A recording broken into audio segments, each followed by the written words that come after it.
Hello नमस्कार साथियों, मैं आपका दोस्त अखिल सिंह एक बार फिर स्वागत करता हूं आपके अपने YouTube चैनल पर। आशा करता हूं कि आप सभी अच्छे होंगे। तो आइए स्टार्ट करते हैं आज का वीडियो। इस वीडियो में हम देखेंगे क्लास 10 मैथ एनसीईआरटी का चैप्टर नंबर 6 का जिसका नाम है त्रिभुज। ये इस चैप्टर का सेकेंड पार्ट होगा, ठीक है। इसके एक पार्ट में हमने इस चैप्टर से इंपॉर्टेंट कुछ बातें की थी। अगर उस वीडियो को आपने नहीं देखा तो उस वीडियो को जाके जरूर देखें, ठीक है। तो चलिए हम इस वीडियो को स्टार्ट करते हैं। इस वीडियो में हम देखेंगे प्रश्नावली 6.1, ठीक है। प्रश्नावली 6.1 में पहला क्वेश्चन है, जिसमें कि ये पहले क्वेश्चन में 4 पार्ट क्वेश्चन दिया गया है। ये थ्योरेटिकल है, पहली प्रश्नावली बहुत इजी है, ठीक है। तो चलिए मैं इसको स्टार्ट करते हैं। तो इसमें पहला नंबर है सभी वृत्त होते हैं। तो सभी वृत्त क्या होते हैं? समरूप होते हैं या सर्वांगसम होते हैं?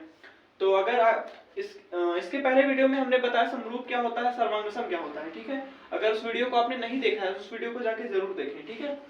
तो हम आपको बता दे रहे हैं इस वीडियो में समरूप और सर्वांगसम होता क्या है थोड़ा सा। तो समरूप वो होता है जिसका आकार समान हो, लेकिन आमाप जरूरी नहीं है कि समान हो। लेकिन सर्वांगसम आकृतियों के आकार और आमाप दोनों समान होने चाहिए, ठीक है। तो सभी वृत्त क्या होंगे? सभी वृत्त जो होंगे वो देखने में एक जैसे अर्थात गोलेकार के होंगे, लेकिन जरूरी नहीं है ना कि सभी वृत्त किसी कोई, जैसे कि मान लीजिए ये वृत्त है और एक ये वृत्त है, तो ये दोनों देखने में तो एक जैसे ही दिख रहे हैं। ये छोटा है, ये बड़ा है, बस यही फर्क है। मतलब कि आकार इनके एक जैसे हैं, गोलेकार हैं, लेकिन इनका आमाप दूसरी है ना। ये त्रिज्या दूसरी है r1 और ये r2, ये दूसरी त्रिज्या है। तो इसलिए तो सभी वृत्त क्या होंगे? समरूप होंगे, ठीक है। उसके बाद अगला है सभी वर्ग क्या होते हैं। तो सभी वर्ग क्या होते हैं? तो सभी वर्ग क्या होंगे? सर्वांगसम होंगे या समरूप होंगे? तो सभी वर्ग को हम ऐसे देख सकते हैं, मान लीजिए जैसे कि एक ये वर्ग हो गया, ठीक है, और एक ये वर्ग हो गया, ठीक है। अब ये देखने में दोनों लगभग सेम लग रहे हैं, लेकिन इनकी आकार तो एक जैसा है, लेकिन आकृतियां इनकी एक जैसी नहीं है ना। मतलब माप इनका सेम नहीं है। जैसे मान लीजिए कि अगर ये 1 सेंटीमीटर का होगा और ये 3 सेंटीमीटर का होगा, देखने में लगभग एक जैसे हैं, लेकिन इनका आमाप दूसरा है, ठीक है। इसलिए सर्वांगसम तो नहीं होंगे, इसलिए समरूप होंगे, ठीक है। अगला है सभी त्रिभुज समरूप होते हैं। ऐसे कौन से त्रिभुज हैं जो सभी त्रिभुज समरूप होते हैं? तो इसको आप देखिए इस तरह से, जैसे कि मान लीजिए इसमें दो ऑप्शन दिया है, समबाहु त्रिभुज, समद्विबाहु त्रिभुज, ठीक है। समबाहु त्रिभुज और समद्विबाहु त्रिभुज क्या होता है? समबाहु त्रिभुज वो होता है जिसकी सभी भुजाएं समान होती है, ठीक है। और समद्विबाहु त्रिभुज वो होता है जिसकी दो भुजाएं समान होती है। तो समद्विबाहु ऐसे बन सकता है, मान लीजिए जैसे कि अगर ये एक हो गया, ठीक है, ऐसे बना दिए, एक ये हो गया, मान लीजिए ये 1 सेंटीमीटर है, ये भी 1 सेंटीमीटर है, और ये मान ले रहे हैं अपने से 2 सेंटीमीटर है, ठीक है। और एक और बना दे रहे हैं, जैसे कि ये आकृति दोनों, मतलब ये 1 सेंटीमीटर है, ये भी 1 सेंटीमीटर है, लेकिन ये मान लीजिए 1.5 सेंटीमीटर है। तो इसका देखिए, इसकी ये देखने में इनके आमाप भी अलग अलग हैं और देखने में भी एक जैसे नहीं लग रहे हैं, ठीक है। ये समद्विबाहु त्रिभुज हैं जिनकी दो भुजाएं समान है, दोनों भुजाएं समान है, ये भी दोनों भुजाएं समान है। देखने में ये दोनों एक जैसे लग रहे हैं, नहीं लग रहे हैं ना, इसलिए ये समरूप तो नहीं होंगे, ठीक है। जब समरूप नहीं होंगे तो सर्वांगसम तो हो ही नहीं सकते, ठीक है। तो समबाहु त्रिभुज क्या होता है? जिनकी तीनों भुजाएं समान होती हैं। समबाहु त्रिभुज को आप बनाएंगे चाहे जैसे बनाएंगे, ये तीनों भुजाएं हो गई। मान लीजिए अगर इसको आप ऐसे भी बना दिए, ठीक है, फिर भी अगर ये 1 सेंटीमीटर है, ये 1 सेंटीमीटर है, ये भी 1 सेंटीमीटर है, ये 1 सेंटीमीटर है, ये भी 1 सेंटीमीटर है, और ये भी 1 सेंटीमीटर है। अब इसको आप पलट के देखेंगे, सेम है, मतलब एक जैसे दिख रहे हैं, और इनका आमाप भी सेम है। आमाप बदल भी गया, ये मान लीजिए सेम है तो ये सर्वांगसम भी होगा, समरूप भी होगा। अगर जैसे कि मान लीजिए आमाप बदल गया, 1 सेंटीमीटर का हो गया और एक और यही बड़ा बन गया, मान लीजिए दोनों ये सभी भुजाएं 2-2 सेंटीमीटर की हैं, आमाप इनके सेम है लेकिन देखने में एक जैसे लग रहे हैं, इसलिए इसका आंसर होगा समबाहु त्रिभुज, ठीक है। जो सभी समबाहु त्रिभुज जो होते हैं वो आपस में समरूप होते हैं, ठीक है। उसके बाद चौथा क्वेश्चन है, इस क्वेश्चन को हमने, क्वेश्चन को तो नहीं लेकिन ये जो क्वेश्चन दिया है इसी पे हमने एक बात डिस्कशन की है इसके पहले वाले वीडियो में, उसको आप देखिएगा जरूर उस वीडियो को। ठीक है, तो ये अगला क्वेश्चन है, भुजाओं की संख्या समान संख्या वाले, ठीक है, भुजाओं की समान संख्या वाले दो बहुभुज, बहुभुज क्या होता है, जिनमें अनेक भुजाएं हों, ठीक है, बहुभुज बहु मतलब अनेक, भुजा मतलब भुजा, तो बहुभुज मतलब अनेक भुजाएं। भुजाओं की समान संख्या वाले दो बहुभुज समरूप होते हैं यदि, जो मान लीजिए जैसे कि दो बहुभुज हैं, ठीक है, मान लीजिए हम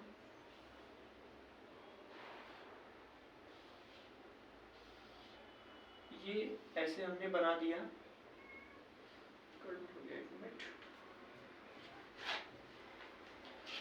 इसको हम ऐसे बना रहे हैं, मान लीजिए ऐसे बना दिया हमने, ठीक है, बहुभुज है, ठीक, और ये एक और बहुभुज मान लीजिए बना दे रहे हैं उसी जैसे लगभग, ये भी बहुभुज है, ठीक है, बहुभुज का मतलब होता है जिसमें अनेक भुजाएं हो, तो इसमें 1 2 3 4 5 भुजाएं, इसमें 5 भुजाएं हैं, ठीक है, तो ये कौन सी कंडीशन होगी जिसपे ये दोनों आपस में समरूप होंगे, तो इस कंडीशन को हमने इसके पहले वीडियो में डिस्कशन किया है। ये कंडीशन है अगर इन दोनों के संगत कोण आपस में बराबर हों और संगत भुजाएं समानुपाती हों, तो ये दोनों आकृतियां आपस में समरूप होंगे। संगत कोण का मतलब है जैसे कि इस कोण, ये कोण इस कोण के बराबर हो जाए, ये कोण इस कोण के बराबर हो जाए, और ये कोण इस कोण के बराबर हो जाए, ये कोण इस कोण के बराबर हो जाए, और ये कोण इस कोण के बराबर हो जाए, ठीक है, और इनकी संगत भुजाएं मतलब ये भुजा इस भुजा के, ये भुजा इस भुजा के, अगर समान अनुपात में होंगी सभी भुजाएं और सभी कोण संगत कोण आपस में बराबर होंगे, तभी ये दोनों आकृतियां समरूप होंगी। तो इसमें क्वेश्चन में दिया भुजाओं की समान संख्या वाले दो बहुभुज समरूप होते हैं यदि उनके संगत कोण क्या हो, तो उनके संगत कोण बराबर हो, अगर उनके संगत कोण बराबर होंगे और तथा दूसरा है उनकी संगत भुजाएं समानुपाती हो, तो वो दोनों आपस में समरूप होंगे। तो इसलिए पहले वाले में यहाँ बराबर भरा जाएगा, ठीक है, तो इसको हम लिख दे रहे हैं फर्स्ट, और दूसरे वाले में यहाँ समरूप समानुपाती भरा जाएगा, इसको हम लिख दे रहे हैं सेकंड, ठीक है, तो इसको आप देख लीजिए और इसका स्क्रीनशॉट ले लीजिए। तो हम चलते हैं अगले क्वेश्चन पे, ठीक है,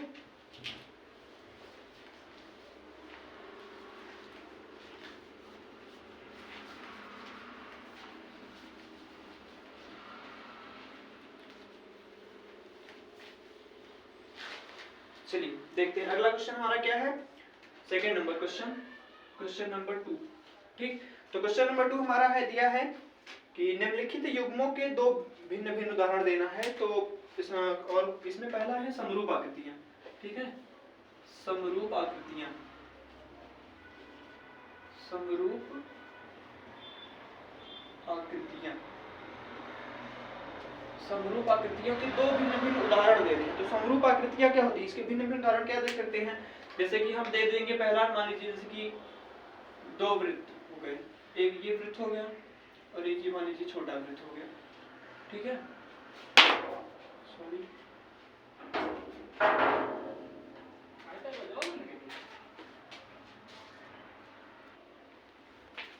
हाँ, तो ठीक है, डिस्टर्बेंस के लिए सॉरी, ठीक है, तो समरूप आकृतियां देख रहे हैं हम, तो समरूप आकृतियों के दो भिन्न भिन्न उदाहरण दे रहे हैं, ठीक है, तो एक मान लीजिए ये दोनों वृत्त हो गए, ठीक है, मान लीजिए इसकी त्रिज्या है 3 सेंटीमीटर और इसकी त्रिज्या है 2 सेंटीमीटर, एक ये हो गया, और दूसरा हम लिख देंगे इसी में, क्या लिख देंगे, या तो हम लिख देंगे समबाहु त्रिभुज 2, ठीक है, समबाहु त्रिभुज, ये दो समबाहु त्रिभुज हैं A B C P Q R, मान रहे हैं इसकी भुजा है 2 सेंटीमीटर, समबाहु इसलिए सभी भुजाएं समान होंगी, ये भी 2 है, ये भी 2 है, ये भी 2 है, तो इसको मान ले रहे हैं 3 सेंटीमीटर, ठीक है, तो ये भी 3 होगी, ये भी 3 होगी, तो समरूप आकृतियों की ये दो उदाहरण हो गए, ठीक है, और इसी के सेकंड पार्ट में दिया है ऐसी आकृतियां जो समरूप नहीं है, ठीक है, उसके भी दो उदाहरण दे रहे हैं, तो उसको देखते हैं, सेकंड नंबर क्वेश्चन, इसी का दूसरे नंबर क्वेश्चन का सेकंड पार्ट। तो क्वेश्चन है हमारा ऐसी आकृतियां जो समरूप नहीं है, ऐसी आकृतियां, ऐसी आकृतियां जो समरूप नहीं है, समरूप नहीं है। ठीक है, तो इसको हम देख लेंगे। मान लीजिए पहला हमारा ऐसी आकृति जो समरूप नहीं, मतलब जो देखने में एक जैसी ना लगे। ठीक है, तो देखने में एक जैसी, एक तो हम बना दे रहे हैं त्रिभुज। ठीक है, ये एक त्रिभुज हो गया और एक ही वृत्त हो गया, ये दोनों आपस में समरूप नहीं है। ठीक है, और बी नंबर क्वेश्चन को हम ऐसे कर दे रहे हैं, मान लीजिए एक हम बना दे रहे हैं आयत या वर्ग, ये वर्ग हो गया, और एक हम बना दे रहे हैं ये। ठीक है, तो ये एक उदाहरण ये हो गया, एक उदाहरण ये हो गया। ठीक है, तो सेकंड नंबर क्वेश्चन आपका हो गया। उसके बाद है थर्ड नंबर क्वेश्चन। ठीक है, तो इसका आप स्क्रीनशॉट ले लीजिए। उसके बाद हम चलते हैं अगले क्वेश्चन पे, थर्ड नंबर क्वेश्चन। तो हमारा थर्ड नंबर क्वेश्चन क्या है? क्वेश्चन नंबर तीसरा। ठीक है, तो क्वेश्चन नंबर तीसरा है, इसमें दो आकृतियां, मतलब दो चित्र दिए गए हैं। एक तो है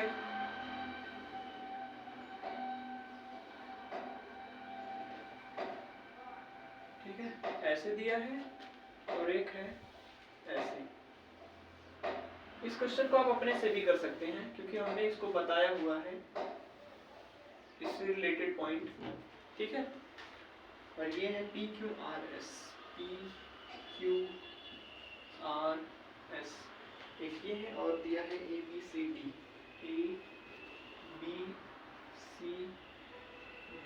और पूछा है ये और इसकी माप दिया है, ये 1.5 सेंटीमीटर दिया है, सभी ये 1.5 सेंटीमीटर दिए हैं, ये भी 1.5 है, ये भी 1.5 है, ये भी 1.5 है, और ये दिया है 3 सेंटीमीटर। ठीक है, ये भी 3 सेंटीमीटर, ये भी 3 सेंटीमीटर, ये भी 3 सेंटीमीटर, और ये दिया है समकोण है, ये भी समकोण है। ऐसे मतलब अगर ऐसे किसी भी कोण के बाद, अगर मान लीजिए ये कोण हो गया। ठीक है, अगर इसके पास अगर ऐसे बना है, ठीक है, तो ये समकोण होगा। अगर कोई कोण ऐसे बना है तो ये समकोण नहीं है। ठीक है, तो इसका मतलब दिया है इतना चीज क्वेश्चन में, ये दोनों चित्र बना के दिया है, और क्वेश्चन पूछा है कि बताइए कि निम्नलिखित चतुर्भुज समरूप है या नहीं। तो इसको आप देख के बता सकते हैं समरूप है या नहीं। ठीक है, तो इसको देखने से ही लग रहा है कि समरूप नहीं है, लेकिन इसको प्रूफ कैसे करेंगे कि ये समरूप नहीं है। तो समरूप ना होने के लिए कंडीशन क्या है कि संगत कोण जो है वो आपस में बराबर होने चाहिए।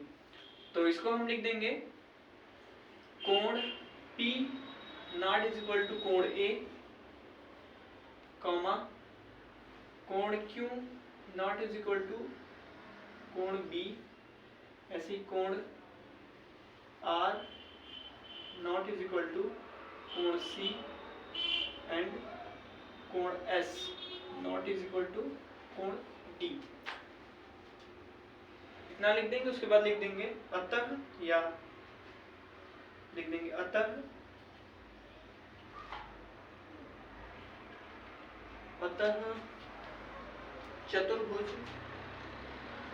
चतुर्भुज को हम ऐसे बना दे रहे हैं। ठीक है, इसका मतलब आप समझिए चतुर्भुज, अतः चतुर्भुज ABCD तथा चतुर्भुज PQRS आपस